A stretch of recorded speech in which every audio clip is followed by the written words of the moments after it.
नमस्कार बच्चों, एक बार फिर से आप सभी का स्वागत है। तो इस वीडियो में हम पढ़ेंगे हिमालय की बेटियां पाठ का गद्यांश 3 से 7 तक और इसमें देखेंगे गद्यांश के शब्दार्थ और प्रश्न।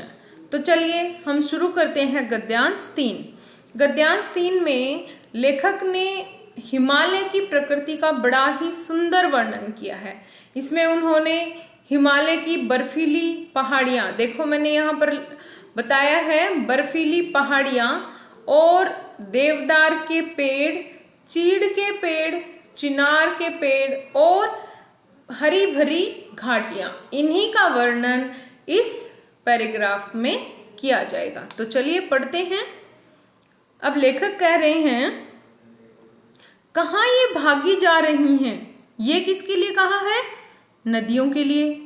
कहा ये नदियां कहाँ भागी जा रही हैं? भागना मतलब रेस लगा रही हैं। कैसे? जैसे ही वो पहाड़ों से उछल कूद करती हुई एक पहाड़ी से दूसरी पहाड़ी में बढ़ती हैं समतल मैदानों की ओर। तो कहा कहाँ भागी जा रही हैं? वह कौन लक्ष्य है? लक्ष्य मतलब एम। वो कौन सा एम इन्होंने निर्धारित कर रखा है जिसके पीछे ये बड़ी बेचैन होके भागी जा रही हैं? अब लेखक क्या कहते हैं? नदियों के लिए इन्होंने ऐसा कौन सा एम डिसाइड कर रखा है जिसको पाने के लिए ये अपने पिता का घर छोड़कर भागी जा रही हैं।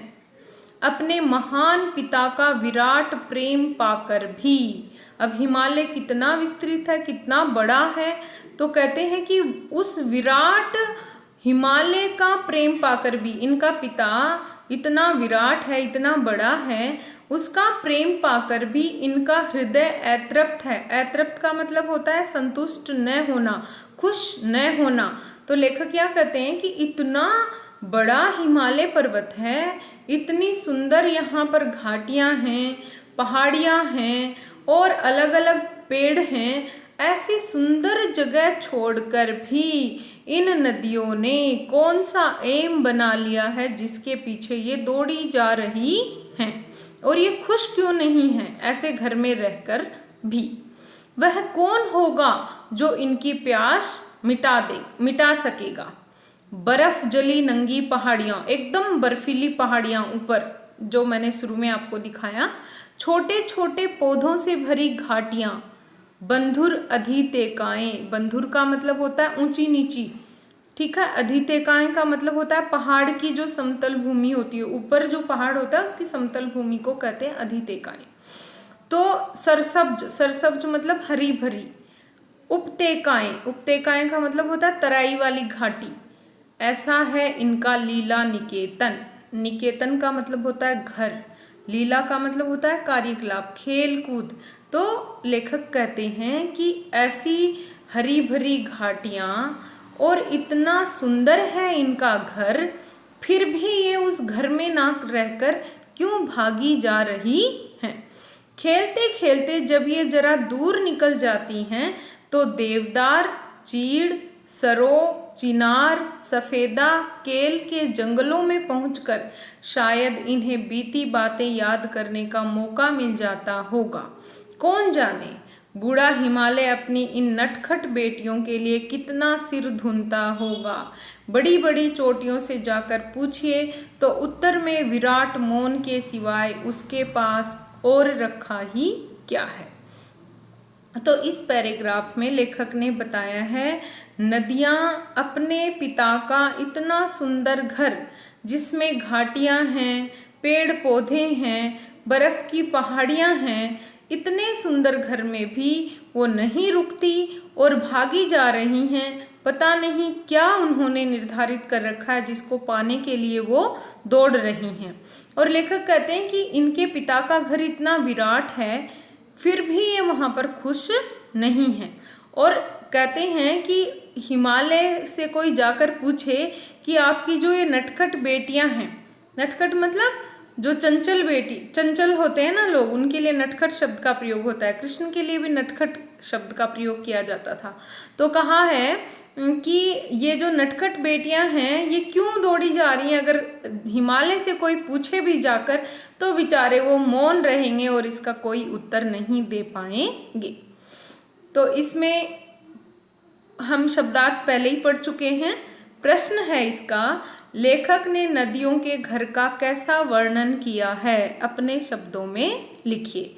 तो यहाँ लीला निकेतन जो बताया है, लीला निकेतन किसका है वो घर? नदियों का। और कौन सा घर है? हिमालय। और हिमालय की यहाँ पर जो प्रकृति का वर्णन लेखक ने किया है वो आपको अपने शब्दों में लिखना है। तो चलिए आगे बढ़ते हैं अगला गद्यांश। अगला गद्यांश की जो महत्वपूर्ण बात है वो है सिंधु नदी और ब्रह्मपुत्रा नदी। तो ये ब्रह्मपुत्र नदी और सिंधु नदी, इनके बारे में यहाँ पर क्या बताया गया है वो हम पढ़ते हैं। सिंधु और ब्रह्मपुत्र ये दो ऐसे नाम हैं जिनके सुनते ही रावी, सतलुज, व्यास, चनाब, झेलम, काबुल, कपीशा, गंगा, यमुना, सरयू, गंडक, कोसी आदि हिमालय की छोटी बड़ी सभी बेटियां आंखों के सामने नाचने लगती हैं। अब इस बात में लेखक ये बताना चाहते हैं कि सिंधु और ब्रह्मपुत्र ये दो नदियां हैं जिनसे बाद में इतनी सारी नदियां निकलती हैं। ये इनकी सहायक नदी है। वास्तव में सिंधु और ब्रह्मपुत्र स्वयं कुछ नहीं है। अब सिंधु और ब्रह्मपुत्र नदी की क्या विशेषता बताई है यहाँ पर वो देखिए। दयालु हिमालय के पिघले हुए दिल की एक एक बूंद न जाने कब से इकट्ठा होकर इन दो महानदों के रूप में समुद्र की ओर प्रवाहित होती रहती हैं। अब बताया है कि ये जो दो नदियां हैं इनका अपना वास्तविक कोई मूल रूप नहीं है। ये नदियां हिमालय से जो बर्फ पिघलती है उस बर्फ के पिघलने से ही इन नदियों का रूप बनता है। और इन नदियों की जो सहायक नदियां हैं वो इतनी इसमें नाम बताया है और कहा है कि ये दोनों महानदों मतलब बहुत विस्तृत रूप से समुद्र की ओर बहती ये नदियां रहती हैं। कितना सौभाग्यशाली है वह समुद्र। सौभाग्यशाली का मतलब होता है किस्मत वाला। कितना किस्मत वाला है वह समुद्र जिसे पर्वतराज हिमालय की इन दो बेटियों का हाथ पकड़ने का श्रेय मिला। अब यहाँ पर सौभाग्यशाली किसको बताया गया है? समुद्र को। और क्यों कहा है? क्योंकि पर्वतराज, पर्वतों का जो राजा हिमालय है, उनकी बेटियों के हाथ पकड़ने के, अर्थात हाथ पकड़ना यहाँ पर हम अगर देखें तो शादी करने के प्रतीक के रूप में प्रयुक्त हुआ है। तो अर्थात वो नदियाँ इसमें समुद्र में आकर मिलती हैं तो ये समुद्र का सौभाग्य है। और इसमें इकट्ठा का मतलब है, शब्द का अर्थ एक जगह एकत्र होना। प्रवाहित का मतलब है बहना। सौभाग्यशाली का मतलब होता है किस्मत वाला। और इसमें प्रश्न बन रहे हैं दो। प्रस्तुत गद्यांश में दो महानद किसे बताया है और इनकी क्या विशेषता बताई है? तो दो महानद बताया है, दो नदियां यहाँ पर सिंधु और ब्रह्मपुत्र। विशेषता क्या बताई है कि ये हिमालय के दिल से एक एक बूंद निकलने पर ही ये नदियां बनी हैं।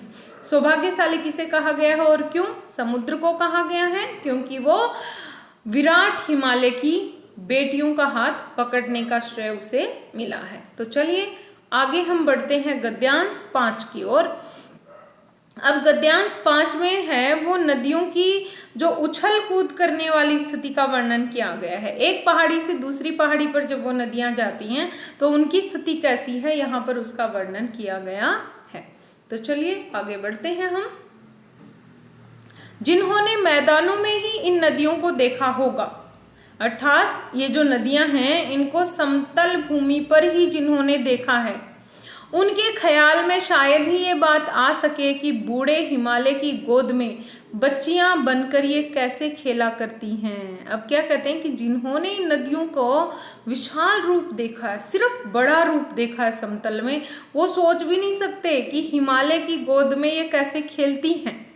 माँ बाप की गोद में नंग धड़ंग होकर खेलने वाली इन बालिकाओं का रूप पहाड़ी आदमियों के लिए आकर्षक भले न हो। अब पहाड़ी लोगों के लिए आकर्षक, अट्रैक्टिव क्यों नहीं होगा?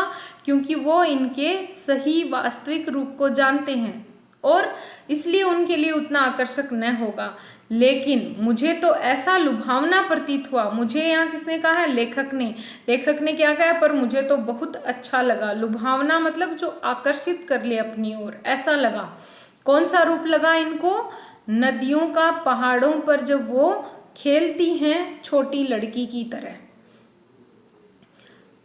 वह रूप की हिमालय को ससुर और समुद्र को उनका दामाद कहने में कुछ भी झिझक नहीं होती है। अब लेखक क्या कहते हैं कि ऐसा आकर्षण लगा उस रूप में नदियों के में कि इन्होंने हिमालय को उनका पिता और समुद्र को नदियों का पति कह दिया, और इस बात में उनको कोई भी झिझक नहीं हुई। उनको कोई ऐसे नहीं लगा कि उन्होंने ये गलत उपमाएं दे दी। उनको लगता है कि ये उपमा उन्होंने एकदम सही दी है। तो आगे इस पैराग्राफ का प्रश्न है, बूढ़े हिमालय की गोद में बच्चियां बनकर कौन खेलती हैं? कौन खेलती हैं? नदियां। और लेखक ने समुद्र को किसका दामाद बताया है? तो किसका दामाद बताया है? हिमालय का। आगे चलते हैं हम गद्यांश 6 में। और गद्यांश 6 में लेखक ने संस्कृत के महाकवि कालिदास की बात बताई है। कालिदास का एक मेघदूत जो है, उसमें मेघदूत में किस प्रकार, मेघ मतलब बादल, तो बादलों को यहाँ पर दूत के रूप में चित्रित किया है, और उसका मैंने यहाँ पर कालिदास का चित्र लगाया है, और ऊपर यहाँ पर देखिए मेघदूत का लगाया है। तो यहाँ पर एक बेतवा नदी की बात आती है कालिदास के मेघदूत में, तो उसी के बारे में यहाँ पर बताया है। तो चलिए आगे हम पढ़ते हैं। कालिदास के विरही यक्ष ने अपने मेघदूत से कहा था, बेतवा नदी को प्रेम का प्रतिदान देते जाना। अब बादल बारिश करते हैं किसमें? नदी में। तो यहाँ पर यक्ष ने क्या कहा? मेघ से, बादल से क्या कहा कि तुम बेतवा नदी पर बारिश करते हुए जाना। प्रतिदान का मतलब होता है एक वस्तु के बदले में दूसरी वस्तु देना। तुम्हारी वह प्रेयसी, प्रेयसी होती है प्रेम करने वाली, तो नदी किससे प्रेम करती है? बादल से। तो कहा है तुम्हारी वह प्रेयसी तुम्हें पाकर अवश्य ही खुश होगी। यह बात इन चंचल नदियों को देखकर मुझे याद आ गई, और सोचा कि शायद उस महाकवि को भी नदियों का सचेतक रूप पसंद होगा। सचेतक मतलब सजीव रूप उनको पसंद होगा। दरअसल जो भी कोई नदियों को पहाड़ी घाटियों और समतल आंगनों के मैदान में अलग अलग शक्लों में देखेगा, वह इसी नतीजे पर पहुंचेगा। तो यहाँ पर प्रतिदान का मतलब है वापस करना, और सचेतन का मतलब है चेतना युक्त। इसमें दो प्रश्न हैं। विरही यक्ष ने मेघदूत से क्या कहा था? क्या कहा था? तुम अपना प्रेम का प्रतिदान बेतवा नदी को देते जाना। अगला है, लेखक के अनुसार कालिदास को नदियों का कौन सा रूप पसंद था? प्रेयसी वाला रूप पसंद था। और लेखक कैसा रूप वर्णन कर रहे हैं? बेटी वाला। और कालिदास प्रेयसी वाला, प्रेमिका वाला वर्णन किया है। तो चलिए आगे हम चलते हैं गद्यांश 7। गद्यांश 7 में है सतलज नदी, तिब्बत का वर्णन। तो मैंने यहाँ पर तिब्बत और वहाँ से बहती हुई सतलज नदी का यहाँ पर चित्र आपको दिखाया है। तो चलिए चलते हैं हम अगले पैराग्राफ की ओर, जिसमें बताया है काका कालेलकर ने, लेखक कहते हैं काका कालेलकर एक लेखक हुए हैं, नदियों को लोक माता कहा है। लोक का अर्थ है जनता, माता का मतलब है माँ। अब नदियों को लोक माता क्यों कहा है? देखो, नदियाँ हमें पानी देती हैं पीने के लिए, नदियाँ सिंचाई करने के लिए हमें पानी देती हैं जिससे फसल उगती है। तो हम पूर्ण रूप से नदियों के पानी पर निर्भर हैं, तो इसीलिए यहाँ पर नदी को लोक माता कहा है। लोक माता किसने कहा? काका कालेलकर ने। कालिदास ने क्या कहा? प्रेमिका कहा। और लेखक हमें क्या बता रहे हैं? नदियों को बेटियों के बारे में।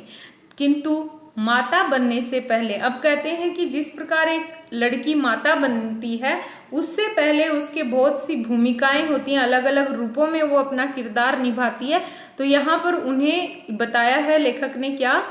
किंतु माता बनने से पहले यदि हम उन्हें बेटियां देख ले तो क्या बुराई है? और थोड़ा आगे चलिए, अगर इन्हीं में हम प्रेयसी की भावना देख लें तो कैसा रहेगा? फिर वो कहते हैं ममता का एक और भी धागा है जिन्हें हम इनके साथ जोड़ सकते हैं, और वो है बहन का स्थान। कितने कवियों ने इन नदियों को दिया है। एक दिन मेरी भी ऐसी भावना हुई थी। तिब्बत की बात है, मन उचट गया था, तबीयत थोड़ी खराब हो गई थी, तो सतलज के किनारे जाकर बैठ गए लेखक और दोपहर के समय में सतलज नदी में पैर टिका दिए, पानी में लटका दिए, और थोड़ी देर में वो जो बहता हुआ जल है उसने असर करना शुरू कर दिया और मन लेखक का तरोताजा हो गया, और तो इन्होंने गाना शुरू कर दिया। अब इस गाने से पहले मैं एक बार आपको फिर से बताना चाहती हूँ। काका कालेलकर ने नदियों को लोकमाता कहा, कालिदास ने प्रेषी कहा। तो यहाँ पर लोकमाता माँ बनाने से पहले लेखक कहते कि पीछे आ जाओ थोड़े, उनको बेटियाँ, उनको प्रेषी और उनको बहन, अर्थात बेटी, प्रेमिका, बहन और माता, इतना माँ का रूप, इतने रूप यहाँ पर लेखक नदियों को देना चाहते हैं। तो बहन के रूप में उनके लिए गीत गुनगुनाते हुए लेखक क्या कहते हैं, जय हो सतलज बहन तुम्हारी, लीला अचरज बहन तुम्हारी, हुआ मुदित मन हटा खुमारी, जाऊं मैं तुम पर बलिहारी, तुम बेटी यह बाप हिमालय, चिंतित पर चुपचाप हिमालय, प्रकृति नटी के चित्रित तट पर, अनुपव अधुपव छाप हिमालय, जय हो सतलज बहन तुम्हारी, अनुपम अद्भुत छाप हिमालय, जय हो सतलज बहन तुम्हारी। अब बहन के रूप में सतलज नदी का वर्णन करते हुए लेखक कहते हैं कि हे सतलज बहन तुम्हारी जय हो। क्यों हो? क्योंकि इनकी तबीयत अच्छी नहीं थी, जैसे ही नदी में पैर रखे और इनका मन अच्छा हो गया, और मन अच्छा होने पर उन्होंने कविता लिखी। हुआ मुदित, मुदित मतलब खुश हो गया, मन एकदम खुश हो गया, और ऐसा होने पर मैं आप पर बलिहारी जाता हूं। तुम बेटी ये बाप हिमालय, और तुम तो बेटियां हो और तुम्हारा बाप कौन है? ये हिमालय है। चिंतित पर चुपचाप हिमालय, चिंता में डूबा हुआ लगता है। जिस प्रकार एक पिता, बेटियों का पिता जिस प्रकार चिंता में रहते हैं, वैसे ही हिमालय को यहाँ पर दिखाया गया है। प्रकृति नटी के चित्रित तट पर, प्रकृति का जो सौंदर्य है नदियाँ, उसके लिए यहाँ पर बताया है, और इनका जो रूप है वो अद्भुत है, अनुपम है, ऐसा इन्होंने बताया है। तो चलिए आगे हम चलते हैं। शब्दार्थ तो लोकमाता, लोकमाता का अर्थ होता है जनता की माँ, प्रगतिशील बहता हुआ, अचरज आश्चर्य, मुदित मतलब खुश होना। इस पैराग्राफ के प्रश्न हैं, काका कालेलकर ने नदियों को लोकमाता क्यों कहा है? लोकमाता जनता की माँ क्यों कहा है? मैंने आपको पैराग्राफ पढ़ाते समय बताया, पानी पीने के लिए, खेती की सिंचाई करने के लिए, और भी विस्तृत आंसर हम ये लिख सकते हैं। लेखक ने नदियों को क्या क्या है? बेटी, बहन, प्रेषी, माँ। लेखक कौन सी नदी के किनारे बैठे हैं? सतलज नदी के किनारे। तो उम्मीद करती हूँ ये पाठ आपको समझ में आया होगा, और समझ में आया है तो आप अपने कमेंट्स लिखिए, जिससे मुझे पता चलेगा कि कितना उपयोगी रहा। Thank you.